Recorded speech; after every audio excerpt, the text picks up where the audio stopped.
Serambi Madinah ya alami ilahi ilahi ilahi tibun nabawi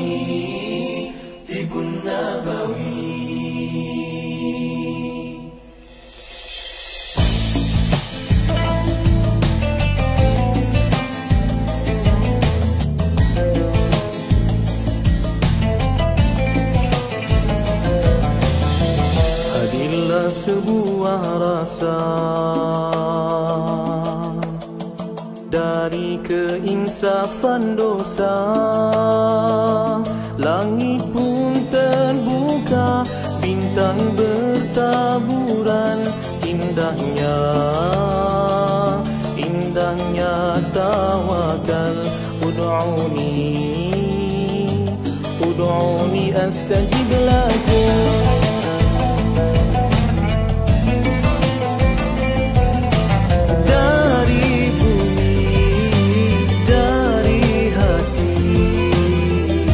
Penawar al-wahidah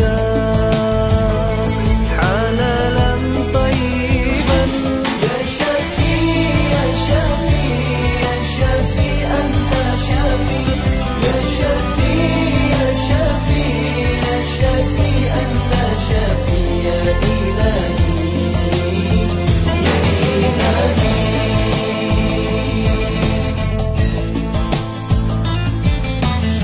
Beratalah doa di langit luas, penuh harapan hati yang ikhlas, disinari cahaya Rabbani, syifa'un linnasi, anta syafi ya ilahi, anta syafi halalan tayyiban.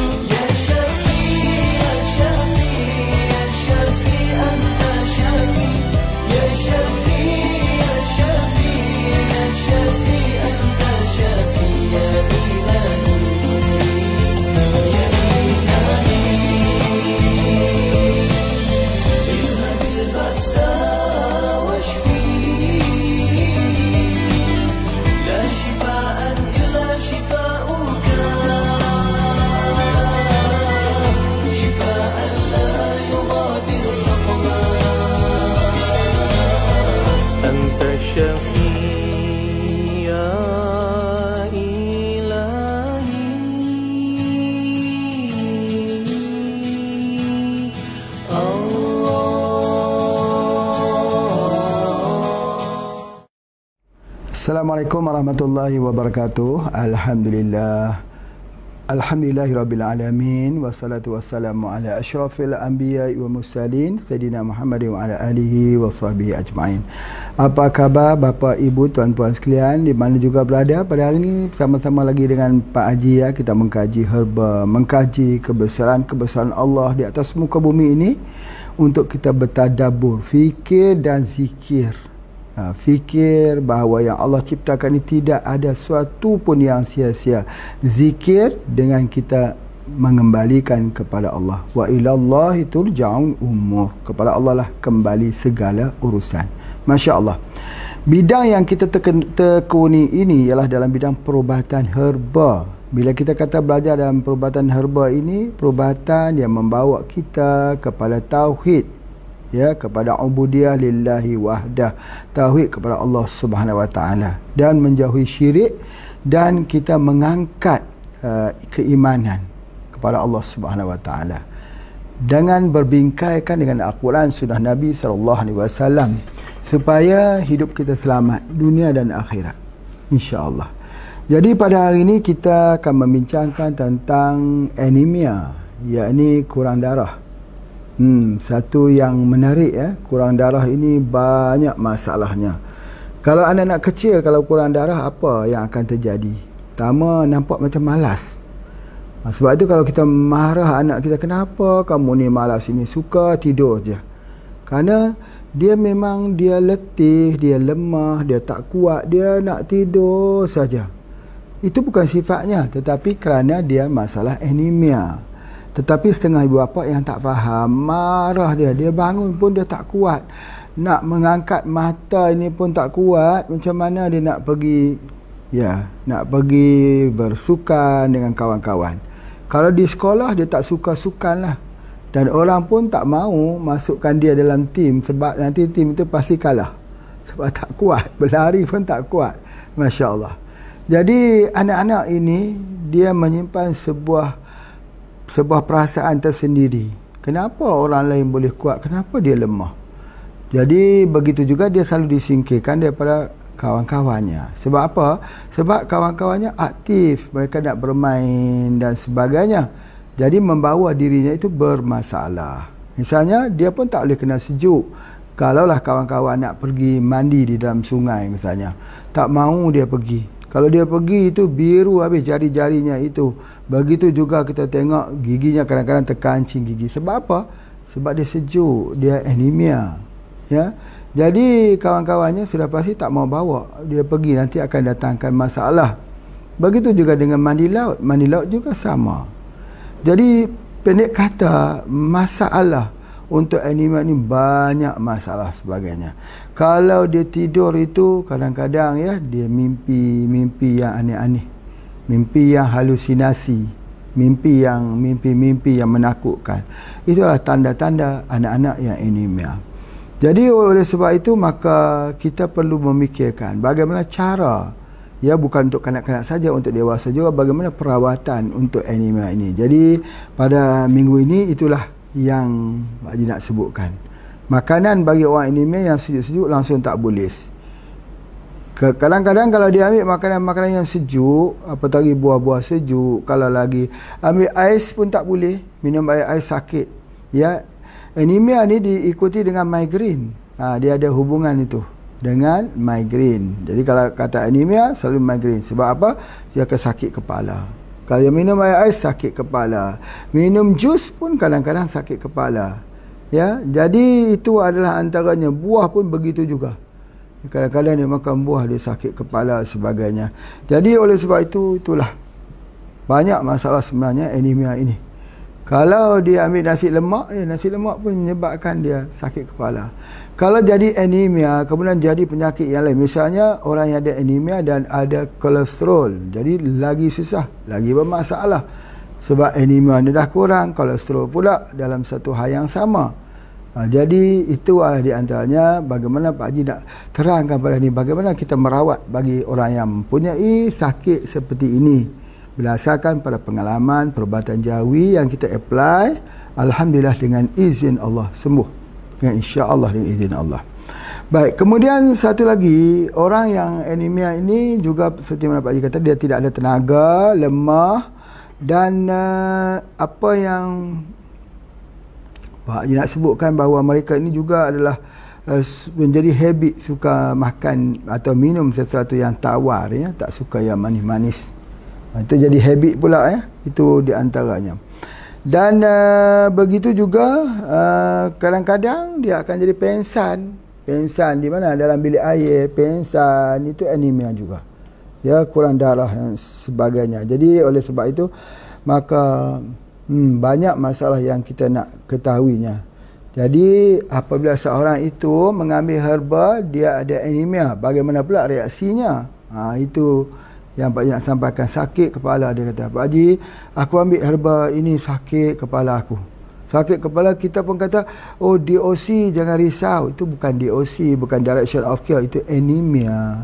Macam mana kita nak tahu orang tu anemia? Senang saja. Kita tengok ni, bibir mulut ni pucat. Kemudian selain bibir mulut, kita tengok kuku ni pun juga pucat ini. Kuku dan kelopak mata di bawah ni pun pucat. Kita tengok di bawah kelopak mata ini, dan dia letih, dia lemah badannya, Masya Allah, dia nak tidur saja. Fikirnya adalah tidur saja, Masya Allah. Baik, jadi oleh sebab itu kalau duduk dalam hawa dingin, dalam AC, aircon, dia tak boleh, dia dingin dalam aircon. Jadi sebab apa? Sebab itulah yang dikatakan bahawa masalah darah, anemia ini, kurang darah ini menyebabkan permasalahan yang berlaku kepadanya adalah begitu banyak sekali. Baik, Masya Allah. Jadi di sini Pak Haji nak terangkan bagaimana cara kita merawat bagi orang yang ada masalah anemia ini. Anemia ini mungkin jadi yang pertama, boleh jadi juga ketika seorang perempuan itu kedatangan darah haid, ya, di mana kekurangan darah kerana anemia itu kerana banyak keluarnya heavy darah haid tersebut. Itu boleh juga berlaku. Ataupun boleh juga sebab kerana kecelakaan ataupun aksiden pendarahan yang banyak, ya, daripada anggotanya juga boleh jadi anemia. Ataupun darah sendiri dan tubuh badannya tidak dikeluarkan dengan cukup. Jadi artinya apa yang berlaku ialah kekurangan hemoglobin. Hemoglobin HB di dalam darah, itulah namanya anemia. Apakah fungsi hemoglobin ini? Salah satu fungsinya ialah dia bawa oksigen. Jadi cuba kita bayangkan, ketika sesuatu makanan itu menyebabkan makanan itu dingin misalnya, oksigen itu tidak cukup sampai di kepala, dia sakit kepala. Sakit kepala itu kerana kekurangan oksigen. Dia migraine, dia rasa macam satu migraine. Jadi kadang-kadang makanan itu sakit kepala. Makanan yang menyebabkan oksigen ini tidak sampai di kepala. Sebab dia sejuk, dia dingin. Sebab itu dalam pengobatan unsur dia sangat-sangat penting. Jadi penyakit anemia ni, penyakit unsurnya dingin, tak boleh ambil yang dingin. Kalau dingin saja dia sakit kepala. Sebab kekurangan oksigen. Jadi oleh sebab itu maka kita perlu pastikan oksigen itu cukup. Kalau oksigen itu kurang, dikenali sebagai hipoksia. Ya, hipoksia. Hipoksia ini ialah situasi dalam tubuh badan kita ini oksigen ini kurang. Oksigen ini dihantar ke tisu-tisu. Ya, dihantar ke tisu-tisu badan, di mana tisu-tisu badan kita yang tak menerima oksigen ini akan menyebabkan kematian kepada sel-sel tubuh badan kita. Jadi sebab tu hipoksia ini, ya, juga dikaitkan dengan apa? Dikaitkan juga dengan kanker atau kanser, kekurangan oksigen di dalam tubuh badan kita ini. Jadi hipoksia ini kita kena ingat bahawa akibat daripada kekurangan hemoglobin HB menyebabkan berlakunya anemia yang menyebabkan hipoksia, kurang oksigen di dalam tubuh badan kita. Kalau sel-sel tak dapat oksigen, dia lemas. Ketika dia lemas, maka dia akan menyebabkan berlakunya kanker abnormal cell. Begitu kepala kita migraine selalunya. Sebab apa? Sebab tak dapat oksigen. Kenapa orang tu ngantuk? Kerana tak cukup oksigen. Ya. Kenapa orang tu lemah, letih? Seperti mana yang Pak Haji sebutkan, kadang-kadang kita bawa mobil, kita ngantuk. Kenapa? Sebab oksigen tak cukup dalam tubuh badan kita. Kenapa oksigen tak cukup? Sebab darah kita tidak berkualitas. Atau kita ada darah rendah. Atau kita ada anemia, kurang darah. Jadi oleh kerana kita kurang darah, itulah faktor yang terpenting yang perlu kita rawat. Baik, jika di sini pula selalunya datang orang berbagai jenis penyakit. Apa dia? Yang Pak Haji selalu jumpa. Misal kata breast cancer. Alhamdulillah, ya, dalam masa-masa terdekat ni banyak kasus breast cancer yang sembuh yang Pak Haji bagi dengan bajakah. Jangan lupa bajakah dapatkan di Kalimantan, ataupun hubungi saja dengan Pak Haji, nanti insya-Allah kita titipkan. Bajakah itu kalau kita minum, ada orang minum bajakah tersebut, tiba-tiba dia kata saya sakit kepala. Itu betul lah. Ini adalah kerana tak cukup oksigen. Jadi penyakit kanker itu kerana kekurangan oksigen. Itu yang pertama. Ataupun orang itu tidak ada kanker, tapi dia minum herba, dia kata dia pusing, dia kata. Misalnya kita suruh dia minum pegaga misalnya. Teh herba. Dia kata saya tak minum teh herba, teh pegaga saya tak boleh minum. Sebab apa? Sebab kalau saya minum dia pusing. Sebab apa? Sebab dia ada anemia. Dia kurang darah. Jadi oleh sebab itu maka kesimpulan yang pertama yang Pak Haji nak sebutkan di sini, bagaimana untuk meningkatkan sel darah merah yang tinggi di dalam hemoglobin yang tinggi dalam sel darah merah ini. Bagaimana caranya? Ialah dengan mengambil herba plus dengan madu. Plus dengan madu, terutamanya madu tualang. Jadi sebab itu bagi orang yang kurang pas, ya, orang yang ada masalah, jangan lupa anemia obatnya ialah madu tualang. Sangat baik. Dan satu lagi yang ada di sini di tempat perawatan bayi ialah madu 41 herba. Itu sangat bagus untuk anemia.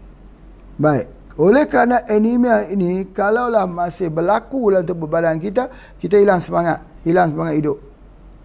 Lemah, hilang semangat hidup, nak tidur saja. Hilang, kita tidak ada cita-cita lah, tidak ada cita-cita pendeknya. Itu adalah antaranya. Jadi, madu ini digunakan. Bila kita gunakan madu ini, ada beberapa perkara yang Pak Haji nak sampaikan. Madu ini, yang pertama dia sunnah Nabi SAW. Yang kedua, kajian yang telah dibuat bahawa penggunaan madu tualang ini, dia itu mempunyai kekuatan untuk wanita-wanita yang osteoporosis. Dia ambil, ya, satu hari 2 sudu besar, 2 senduk besar itu dia ambil berterusan waktu malam dan juga waktu pagi, maka dia menghilangkan masalah osteoporosis. Apa yang berlaku kepada ibu nenek kita? Ya, apabila kekurangan hormon estrogen, maka dia juga menyebabkan penyerapan kalsium menjadi lemah. Bagaimana kalsium nak diambil? Dia perlu ambil daripada madu tualang ini. Maka kita minum dekat dia. Kajian mendapati bahawa setelah diambil, mendapati bahawa penyakit osteoporosis sembuh dengan mengambil madu tualang saja. Jadi oleh sebab itu, kalau kita lihat ibu-ibu kita sejauh yang Pak Haji lihatlah perawatan yang Pak Haji buat di sini, banyak ada masalah lutut. Lutut tak boleh, tak kuat bangun, tak kuat pergerakan. Itu sebenar-benarnya bukan masalah lutut. Dulu ni kuat, kerja kat bendang, kerja kat kebun. Sebab apa? Sebab kerana kekurangan estrogen. Apabila kekurangan estrogen, maka kalsium itu dah tak boleh diserap oleh tubuh badan. Jadi oleh sebab itu kita perlu kalsium yang mudah diserap. Allah menciptakan kalsium yang mudah diserap itu ada di dalam madu. Jadi oleh sebab itu bila kita ambil dia, memang dia akan menghasilkan tulang, density tulang yang kuat. Baik. Tulang ini, di dalam tulang itu ada dipanggil bone marrow, ataupun dia panggil inti dalam tulang tersebut. Sum-sum tulang dipanggil orang. Sum-sum itu sebahagian daripada pabrik penghasilan darah. Jadi kalau lemah di tulang, berartinya akan jadi anemia. Selalunya cuba perhati betul-betul. Betul tak apa yang Pak Haji sebut ni? Selalunya orang anemia lemah dekat tulangnya. Kerana tulang itulah yang memproducekan untuk HB, darah ini dan sebagainya. Jadi oleh sebab itulah maka dia perlu menguatkan tulang. Apa yang menguatkan tulang? Dia adalah madu lebah. Dia adalah kurma. Percampuran di antara madu lebah dan kurma itu sangat baik. Atau madu ataupun kurma dicampur dengan susu kambing. Boleh digunakan. Tetapi kalau susu itu ada masalah laktos, ya, laktos intolerance. Kadang-kadang orang yang anemia ni kebanyakannya mempunyai masalah laktos intolerant. Jadi dia ada masalah yang tak sesuai dengan susu. Jadi oleh sebab tu susu yang mudah yang diambil, diserap oleh orang yang ada anemia ialah susu kambing. Jadi kalau dia dikerapkan mengambil susu kambing, insya-Allah sangat baik untuk orang yang ada anemia. Kalau dia tak guna susu kambing, misalnya dia gunakan madu lebah. Baik, Pak Haji bagikan satu sampel untuk kita fikir. Orang yang ada anemia tak boleh minum teh herba daripada pegaga. Tak boleh. Sebab teh herba daripada pegaga itu, dia akan menyebabkan dia berpusing. Bagaimana cara supaya teh herba pegaga itu boleh diminum malah menjadi baik? Dengan dicampurkan dia dengan madu lebah. Masya Allah, ya, bila kita campur saja dengan madu lebah, teh herba tadi sudah boleh diminum oleh orang yang ada anemia, malah itu adalah terbaik untuk dirinya, membuatkan dia jadi cerdas. Kalau di sini Pak Haji katakan minuman botani ini tak boleh diminum oleh orang yang ada anemia, orang yang kurang darah. Cuba minum tengok, pusing. Tapi tak kala dicampurkannya dengan madu tualang, dia sudah jadi obat. Jadi kan madu ini pengimbang, madu ini penguat, madu ini pembangkit kepada pengambilan. Apa dia? Orang yang anemia ini dia kurang ferrum, zat besi. Bila kita sebut kata ferrum ini, kita ambil ferrum yang diambil di apoteker, minta maaf lah ya, bukanlah Pak Haji nak sebut di sini kata satu yang tak elok, ada kebaikan di mana jual. Biasanya kalau ambil di apotek ataupun kita ambil dia di rumah sakit, dia tak selesai masalah. Banyak yang Pak Haji jumpa orang yang anemia ambil ferrum itu, zat besi itu, dia sembuh tak? Tak sembuh. Kadang-kadang Pak Haji jumpa sampai 5-6 tahun. Yang mengambil kekerapan, yang mengambil istiqamah, tapi tidak sembuh. Tetapi Pak Haji nak sebutkan ada zat besi yang paling berkesan. Dia adalah Amaranthus spinosus. Apa tu Amaranthus spinosus? Iaitu pokok bayam. Bayam itu ada banyak jenis. Bayam yang terbaik adalah bayam berduri. Kenapa ada duri? Kenapa ada bayam? Baik juga untuk ferrum, untuk zat besi. Tetapi kenapa bayam berduri itu lebih kuat dan sebagainya? Duri itu marker. Duri itu adalah merupakan satu isyarat di dalam alam tumbuh-tumbuhan untuk kita ambil perhatian. Perhatian-perhatian. Di sini terdapat obat yang menakjubkan. Amaranthus spinosus. Bila Amaranthus spinosus ini diambil, direbus dan diminum, barulah masalah anemia ini dapat tercover. Ya, jadi oleh sebab itu maka di sini Pak Haji keluarkan nama produknya HB.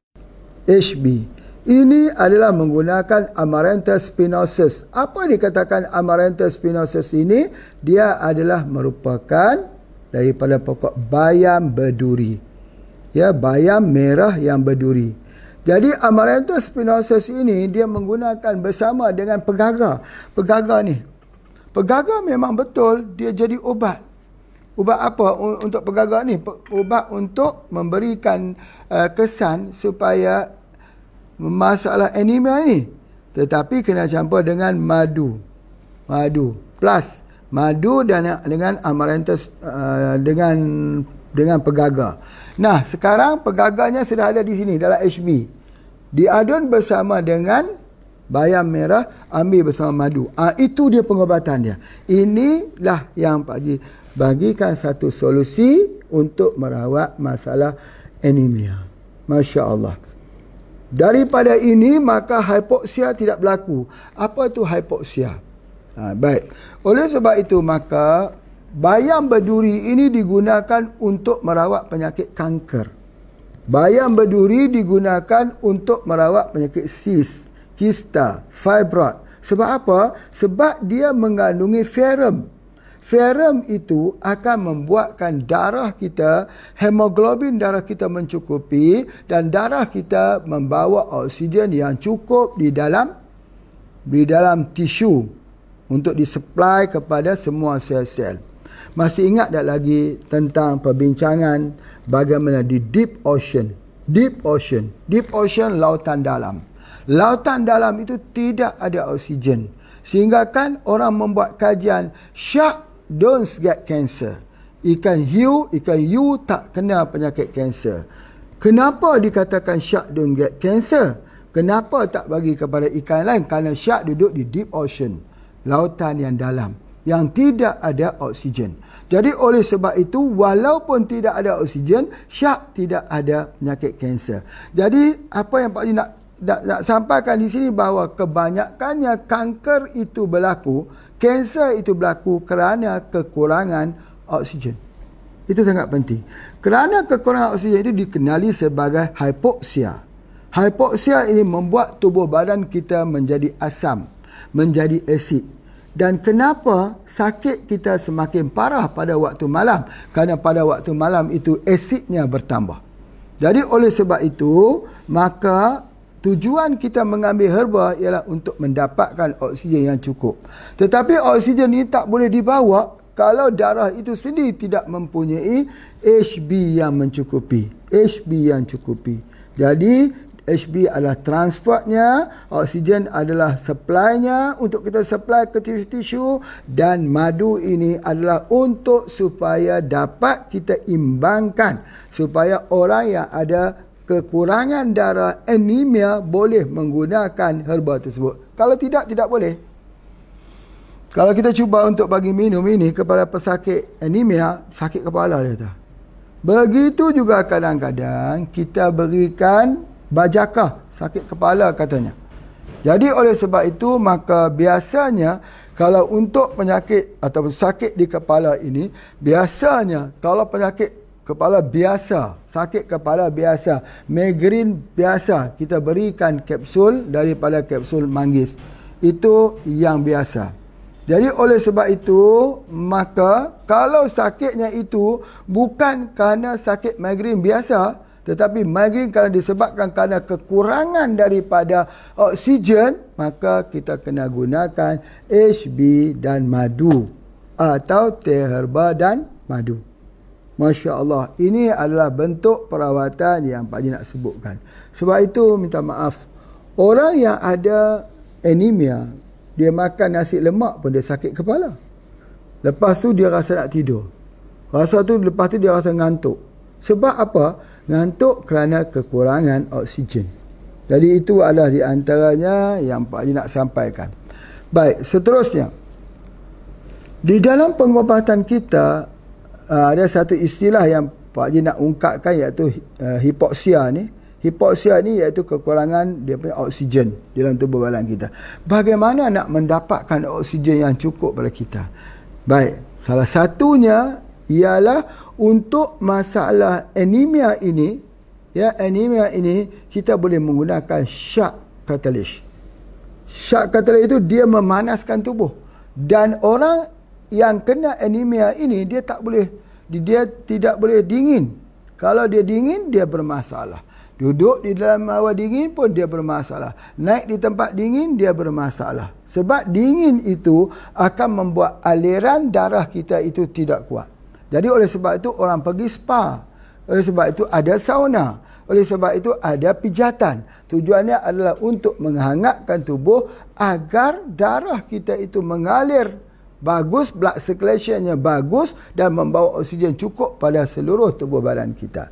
Itu yang sangat penting yang Pak Haji nak sampaikan kepada kita semua. Baik, Masya Allah. Kadang-kadang ada beberapa perkara yang Pak Haji tuliskan sini yang kita tak boleh makan. Misalnya pokok buah cempedak. Buah cempedak tak boleh makan, buah nangka tak boleh makan, pucuk ubi tak boleh makan. Itu gulai lemak pucuk ubi. Itu pun macam tu, tak boleh makan. Kalau dia makan tu, dia pusing dan sebagainya. Tetapi kalau dia tambah sedikit dengan ikan asin, dia boleh. Tengok sikit saja adnya. Tambah sedikit dengan ikan asin. Masya Allah. Jadi begitu juga dalam minum kopi. Kalau dia minum kopi yang less sugar, iaitu kopi sihat. Ada kopi kita nama kopi sihat. Kopi sihat itu ialah kopi radik yang less sugar, yang kurang gula. Bagi mereka yang nak kurangkan gula, dia boleh ambil kopi radik less sugar. Ya, dan di mana kopi radik less sugar ini kalau diambil oleh orang-orang yang ada masalah anemia, dia akan sakit kepala. Sakit kepala. Ya, jadi dia sesuai dengan apa? Dengan kopi merah tu. Ya, dia sesuai dengan kopi merah, boleh digunakan, boleh juga gunakan kopi gamat. Itu juga boleh kita gunakan. Jadi sebab apa? Sebab gamat itu dia memanaskan tubuh badan. Jadi itu adalah di antaranya. Kemudian Pak Haji nak sentuhkan juga tentang penggunaan bersama dengan madu lebah ni. Madu lebah ini sangat-sangat penting kita ambil pada waktu malam. Ketika pada waktu malam sebelum kita tidur. Tujuan kita ambil tadi ialah supaya ketika kita tidur, darah kita mengalir sampai untuk melakukan repairing kepada sel-sel kita yang bermasalah. Tetapi kalau kita tidur tapi dingin, Jadi ini menyebabkan besok bangun kesemutan di kaki kita. Ada kesemutan di hujung jari tangan, ada kesemutan di hujung jari kaki, dan ada yang menjadi bila kita duduk bersila, kita jadi kesemutan, kebas. Jadi kebas itu sebab apa? Kebas itu menandakan bahawa darah kita mengalir tidak betul. Sebab apa? Bukan darah tak mengalir dengan betul, tapi darah tak lancar. Ataupun blood circulation, dia itu tidak bagus. Jadi kalau begitu, ketika kita tidur malam, kita kena pastikan supaya darah kita mengalir dengan lancar. Apakah dia darah yang mengalir lancar? Apakah dia herbanya? Itu dikatakan minyak zaitun Palestin. Itu di antaranya. Jadi banyak orang bertanya dengan Pak Haji. Dia kata saya mempunyai masalah kolesterol. Saya kebas di ujung jari ni, kesemutan di ujung jari tangan, ujung jari kaki, kesemutan dan kebas. Itu dia. Apa yang mesti saya buat? Kebas ini sebab apa? Sebab darah itu tak. Ini tengok, organ yang paling jauh sekali daripada jantung. Jadi sebab itu Pak Haji selalu kata, kalau tidur jangan angkat tangan begitu. Ya, sebab berat kerja jantung nak mempopa darah naik ke atas. Ya, darahnya, tangannya ke bawah. Supaya darahnya itu mudah dipompa, dipam ke ujung jari. Jadi, baik, sudah terjadi kesemutan di ujung jari tangan, ujung jari kaki. Bagaimanakah cara untuk menghilangkannya? Caranya ialah dengan memanaskan tubuh badan pada waktu malam. Sewaktu kita tidur. Bukan sewaktu kita jaga. Kalau kita panas waktu kita jaga, tak sembuh dia. Tak sembuh. Kalau nak pijak, tak sembuh dia. Kalau sapu-sapu, tak sembuh dia. Refleksologi, tak sembuh dia. Kiropraktik, tak sembuh dia. Ni kesemutan di ujung jari ni. Jadi kalau kita pergi dekat orang, dia kata, Pak, ini sebenarnya kolesterol itulah yang jadi kesemutan itu. Sebenarnya tidak juga kepada kolesterol itu nak dipersalahkan. Ternyata orang yang ada kesemutan ini, orang yang ada kebas-kebas di ujung ni, ternyata mereka mempunyai permasalahan. Permasalahan ketika pada waktu malam, tubuh badan itu suhunya turun. Sebab apa? Sebab blood circulation tak bagus. Jadi oleh sebab itu, maka kita ambil dia dengan minyak zaitun. Minum sebelum tidur malam. Apakah ini juga berlaku pada pesakit kencing manis? Betul. Darah tinggi? Betul. Darah rendah? Betul. Anemia? Betul. Apapun penyakitnya yang kita namakan dengan penyakit, persoalannya blood circulation-nya itu elok atau tidak ketika kita sedang tidur. Ketika kita sedang tidur. Seperti mana orang sebut bisnes hari ini, ketika kita sedang tidur, wang sudah masuk ke rekening kita. Itu bisnes, bahasa bisnes.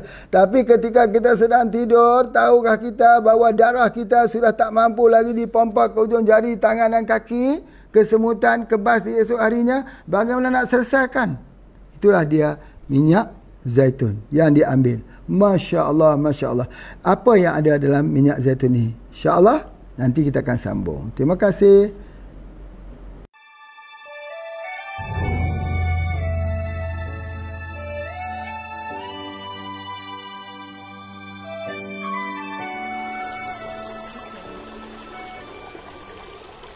Di tangan saya ini rawan ikan hiu, shark cartilage.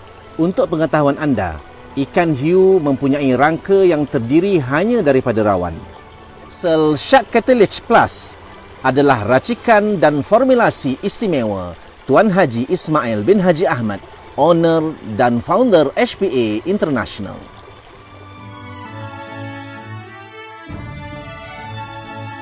Merawat kanser, cepat menyembuhkan luka luar dan dalam, merawat gastrik, merawat semua penyakit kulit, menghilangkan garis penuaan, anti pembukuan di dalam darah, merawat kaki dingin, antibiotik alami, membekalkan oksigen, merawat masalah mental.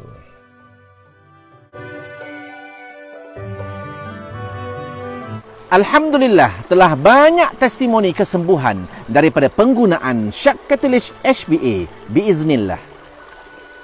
Dapatkan Shark Cartilage Plus keluaran HPA International.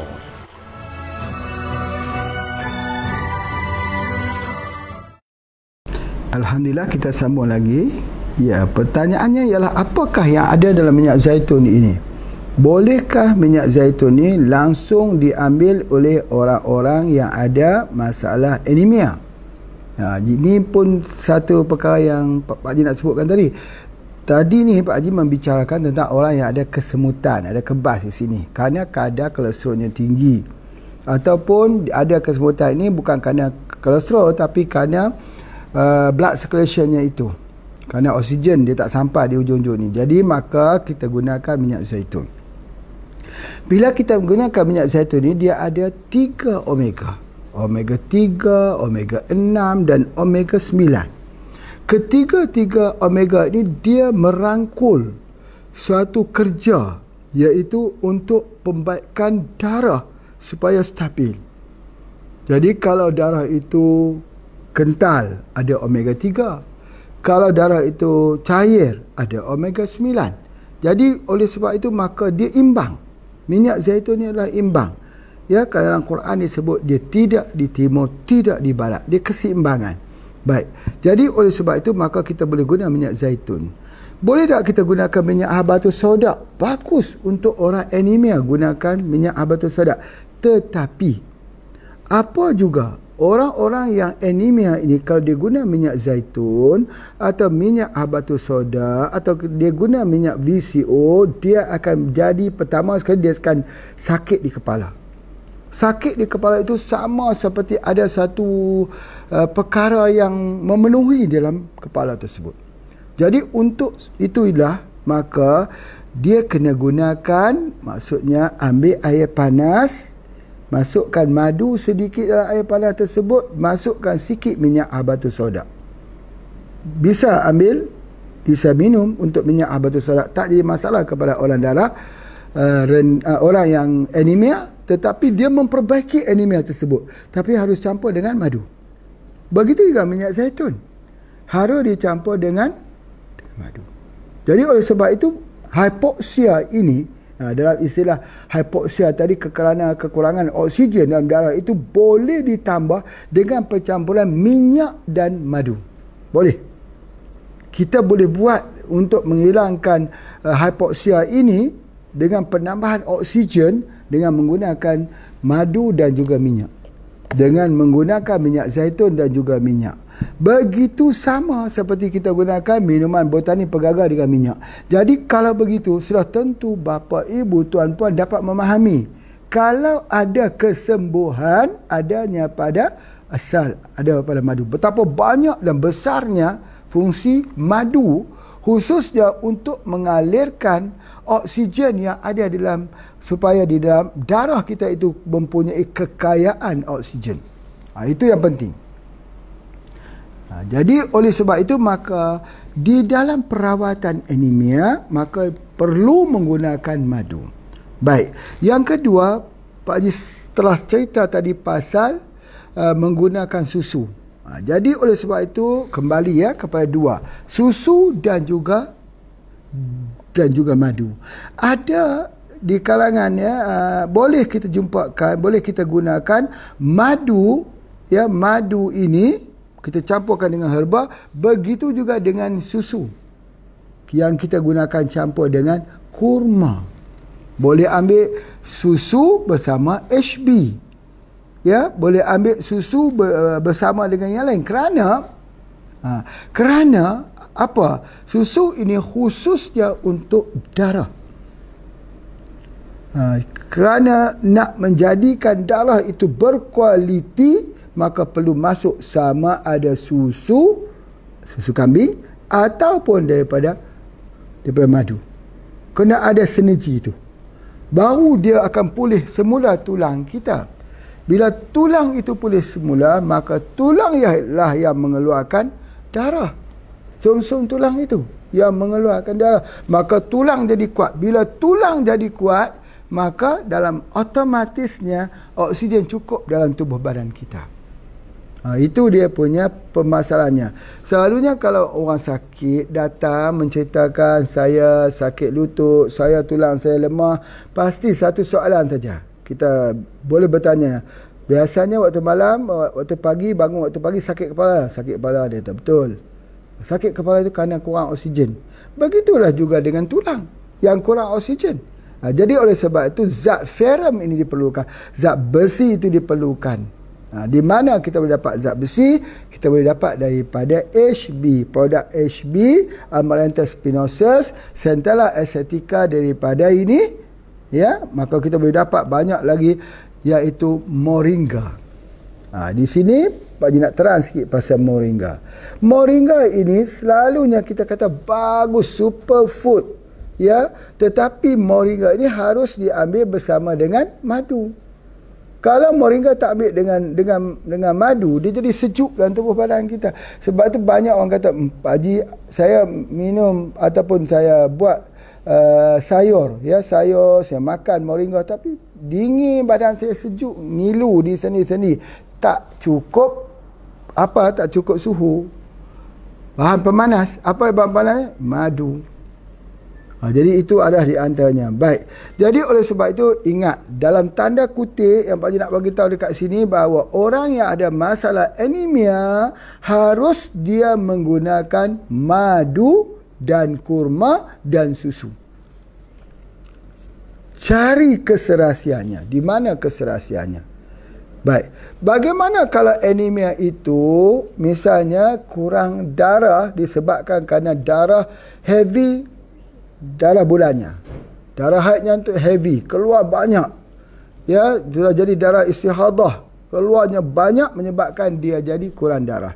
Jadi kita kena menghentikan pendarahan ini. Orang yang ada puasir boleh berlaku begini, atau orang yang ada luka di dalam usus, dalam lambung juga boleh jadi anemia. Ya, selepas bersalin boleh jadi anemia. Ya, jadi oleh sebab itu kita kena menghilangkan luka tersebut.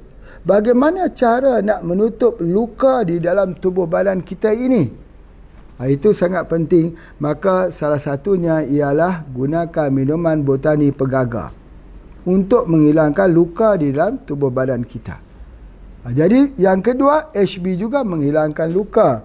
Sebab HB ini adalah percampuran di antara pegaga dengan bayam berduri merah. Jadi percampuran ini juga untuk menghilangkan luka di dalam tubuh badan kita. Atau kita boleh menggunakan satu lagi untuk orang yang anemia, iaitu menggunakan spirulina. Spirulina itu mempunyai struktur sama seperti darah manusia. Ya, cuma ikatan pada darah manusia itu ferrum, sementara ikatan pada spirulina itu magnesium. Jadi oleh sebab itu maka apabila kita kekurangan darah, maka gunakanlah spirulina. Spirulina itu penting. Jadi Pak Haji mengklasifikasikan spirulina, moringa, madu diklasifikasikan dalam nutrisi supaya mendapat nutrisi, zat-zat pemakanan yang cukup untuk tubuh badan tersebut. Jadi kalau orang luka dalam tubuh badan, ambil spirulina. Kalau orang perempuan selepas bersalin kekurangan darah, anemia, ambil spirulina. Ya, bagi orang yang ada operation, ambil spirulina. Bagi mereka yang mempunyai permasalahan tak cukup ataupun anemia, tak cukup darah ini, maka berikan dia dengan spirulina. Masya-Allah. Jadi spirulina ini dia juga adalah salah satu daripada herba yang terbaik yang telah digunakan. Ya, bukan hanya untuk membekalkan kita sebut ferrum, ya, dia membekalkan magnesium kepada tubuh badan kita. Magnesium. Pak Haji dah sebutkan bahawa magnesium ini satu mineral yang sangat penting pada tubuh badan kita. Sama juga seperti zat ferrum, zat besi. Sangat penting. Magnesium sangat penting. Sebab itu kalau ada kalsium, mesti ada magnesium. Ya, magnesium. Jadi kalau kita kata kalsium fosforus, pembedaan untuk tulang, mesti ada magnesium. Jadi oleh sebab itu salah satu lagi penelitian kita dalam mana-mana produk mesti ada magnesium. Magnesium ini selalunya kita belajar tentang tubuh kalsium, nitrogen, fosforus. Ya, jadi kita jarang memperkatakan tentang magnesium. Sangat jarang memperkatakan tentang magnesium. Tetapi ketahuilah bahawa magnesium itu adalah sumber, sama seperti kepentingan ferrum, zat besi di dalam tubuh badan kita. Di mana ada magnesium? Dalam spirulina. Di mana ada magnesium? Ada di dalam moringa. Dalam tanaman yang berwarna hijau. Jadi oleh sebab itu maka kita kena menggunakan spirulina ini. Baik, jadi apabila spirulina itu kita campurkan di antara spirulina itu dengan madu lebah, jadi spirumadu. Spirulina campur madu, spirulina, ya, spirulina.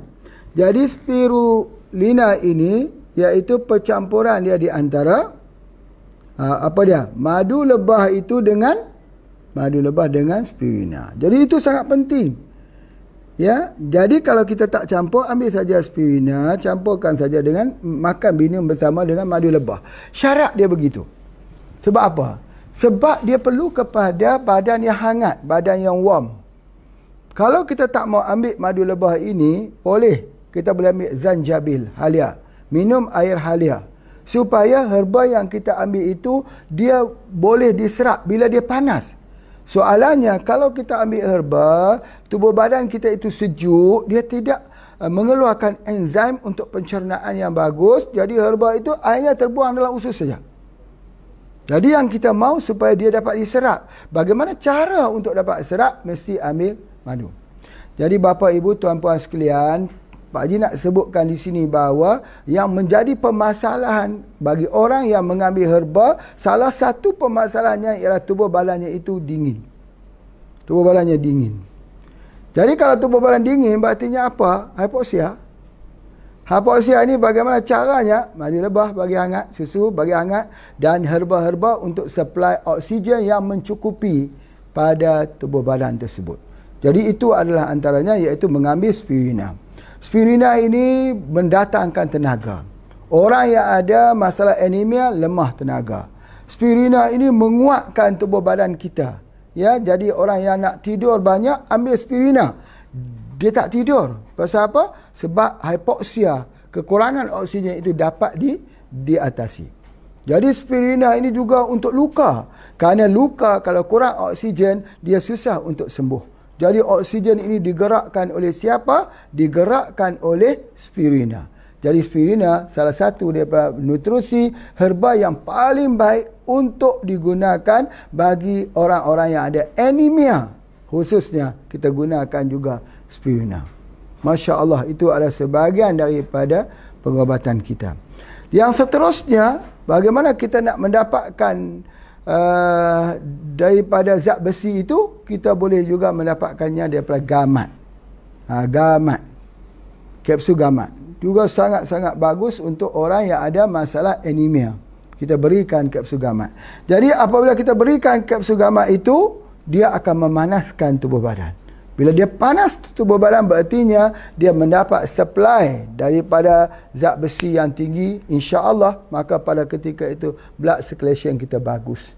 Sebab itu orang kata gamat itu untuk menghilangkan sakit sendi, kerana ada chondroitin, kerana dia ada glukomanan. Tetapi bagi Pak Haji, yang sebenarnya gamat menghangatkan tubuh badan kerana dia mengandungi asid amino. Ya, jadi dia meningkatkan kepanasan dalam tubuh badan itu untuk oksigen itu mencukupi. Kalau begitu, maka terakhir sekali apabila kita mencadangkan penggunaan ikan haruan, ikan gabus. Apa tujuan ikan haruan, ikan gabus? Untuk memanaskan badan. Asid amino yang mempunyai albumin untuk memanaskan badan supaya blood circulation kita itu lancar dan sebagainya. Begitu juga dengan ikan omega 3. Yang ada omega 3. Begitu juga jenis minyak-minyak yang ada. Jadi oleh sebab itu, maka kesimpulan yang Pak Haji nak sampaikan dekat sini, kesimpulan yang kesekiannya ini ialah, ingat, orang yang ada anemia memang tak boleh ambil minyak. Kalau ambil minyak dia pusing. Campurkan dia dengan madu. Campurkan dia dengan madu. Tetapi bagi orang yang ada masalah anemia disebabkan kerana luka, disebabkan kerana darah bulan yang berpanjangan, ini tidak ada kaitan dengan anemia yang jenis yang pertama, itu boleh kita ambil.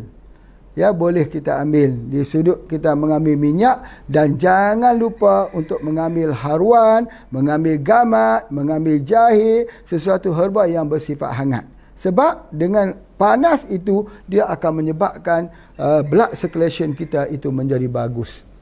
Sama juga seperti yang Pak Haji sebut. Bagaimana kalau kita nak herba itu dapat diserap sepenuhnya dalam tubuh badan? Kita mesti berkeringat. Kita mesti melakukan riadah. Maka bila kita melakukan riadah, keringat kita akan keluar. Banyak mana keringat kita keluar, begitulah penyerapan yang berlaku dengan mineral-mineral ataupun yang berlaku untuk zat ferrum untuk masalah anemia ini. Jadi kalau kita riadah, maka lagi kuat penyerapannya. Kalau kita riadah, lagi kuat tulang kita. Kalau kita riadah, lagi kuat otak kita. Sama juga dengan lebih kuat penyerapan nutrisi ke dalam tubuh badan kita. Sebab badan itu warm, badan itu menjadi panas. Tapi kalau dia dingin, dia sejuk, maka pada ketika itu dia menghadapi masalah. Sebab tu orang yang ada anemia tak boleh duduk di tempat yang sejuk. Kalau sejuk, bertambah sejuk, sakit kepalanya dan sebagainya. Itu yang Pak Haji nak sampaikan, insya-Allah. Kemudian boleh tak anemia ini kita gunakan minyak untuk memanaskan badan? Jadi kita lomor tubuh badan kita ini dengan minyak bubut. Boleh? Sebab dia salah satu kaedah untuk pemanasan badan. Insya-Allah. Boleh kita lomorkan supaya dia panas ke badan untuk blood circulation kita itu berjalan. Baik. Jadi bagaimana pula dengan madu-madu yang lain? Selain pada madu tualang, ada madu Arab, ada madu lain. Boleh digunakan apa juga madunya. Tetapi madu tualang ini ialah madu daripada spesies lebah yang paling besar, yang dikenali sebagai lebah pembunuh, yang terbangnya itu menegak begitu di pohon tualang yang tinggi, mengambil daripada tempat yang jauh, menunjukkan survival, kekuatan yang ada pada lebah tersebut, sama juga kekuatan yang ada pada madunya. Hadiahkan sesuatu yang mahal untuk diri kita. Berikan sesuatu yang mahal untuk diri kita, tidak pernah mengalami kerugian. Sihatnya tubuh badan, ramai orang yang dapat manfaat daripada kesihatan tubuh kita. Insya-Allah. Jadi, jangan hanya ambil produk-produk yang murah, produk-produk yang ada, yang tidak kita tahu, ya, kita tidak tahu di sudut ketulinannya, yang kita sendiri pun tidak tahu di sudut kepercayaannya. Ya, sebab itu salah satu daripada pengambilan produk ini mesti ada siqah. Sekarang ini percaya. Kita kena ambil dan kita kena percaya. Sebab kalau nama produk, semua produk ada di pasaran. Kalau harga, bukan perbandingan. Tetapi perbandingannya ialah siqah, iaitu yang dipercayai. Boleh diambil atau tidak. Ya, jadi oleh sebab itu jangan jadi, ya. Jangan jadi kita sudah beramal bertahun-tahun, tapi yang kita amal itu sebenarnya tidak mempunyai kesan apapun, melainkan sebuah sangkaan saja. Sebab apa? Sebab kita tak pernah nak fikirkan untuk membeli yang terbaik untuk dihadiahkan kepada diri kita sendiri. Kita mungkin boleh bagi wang yang banyak, wang yang baik ataupun hadiah yang terbaik kepada orang lain, tapi untuk diri kita sendiri kita lupakan. Bagaimana pula dengan ibu dan ayah kita? Ya, bagaimana pula dengan anak-anak kita dan sebagainya? Jadi perawatan ini adalah satu perkara wajib yang perlu dilihat dengan keilmuan dan juga dengan kesadaran yang tinggi. Aku membeli bukan sebab harga, tetapi aku membeli atas sebab kepercayaan. Pesanan ini bukan Pak Haji sampai kepada bapa, ibu, tuan-puan sekalian, tapi Pak Haji juga sampai kepada diri Pak Haji sendiri. Bahawa Pak Haji kalau membeli sesuatu, jarang sekali menawarkan harganya. Jarang sekali menawarkan harga. Apatah lagi obat-obatan. Sebab kita tahu bagaimana nak mengambil madu lebah tualang ini. Tahu, Masya Allah. Di pohon yang tinggi, Masya Allah. Kalau jatuh, maka akibatnya meninggallah. Jadi untuk mengambil 1 liter madu itu, maka pertaruhannya ialah nyawa. Nyawa jadi taruhannya. Artinya, letakkan nyawa di sebelah, naik pohon pokok tualang. Kalau kamu jatuh, berartinya kamu tidak selamat. Kalau kamu selamat, ambillah madu tersebut. Tapi berapa harga yang kita jual? Sama tak dengan harga nyawa kita. Jadi oleh sebab itu tak sampai hati nak minta kurang-kurang lah. Yang pentingnya tidak terlalu mahal. Yang pentingnya siqah, dipercayai. Jangan tipu orang. Kita beri herba madu yang terbaik, yang orang ambil memberi kesan. Dan persoalannya, kita sendiri minum atau tidak? Kalau kita sendiri pun tak sudi minum, kerana kita tak percaya, jangan jual pada orang lain. Itu prinsip kita di dalam pengobatan. Kita tak boleh ambil satu produk dan kita jual. Kita dapat wang daripada produk tersebut, tetapi kita sendiri pun tak percaya. Kita sendiri pun tak makan. Kita hanya jual kerana nak dapat wang. Itu khianat namanya. Kita kena boleh menjual sesuatu yang kita sendiri ambil.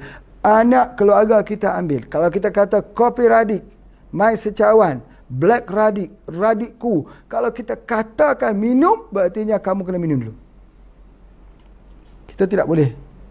Ya, tidak boleh mencadangkan kepada orang sedangkan kita sendiri tak coba. Bagaimana?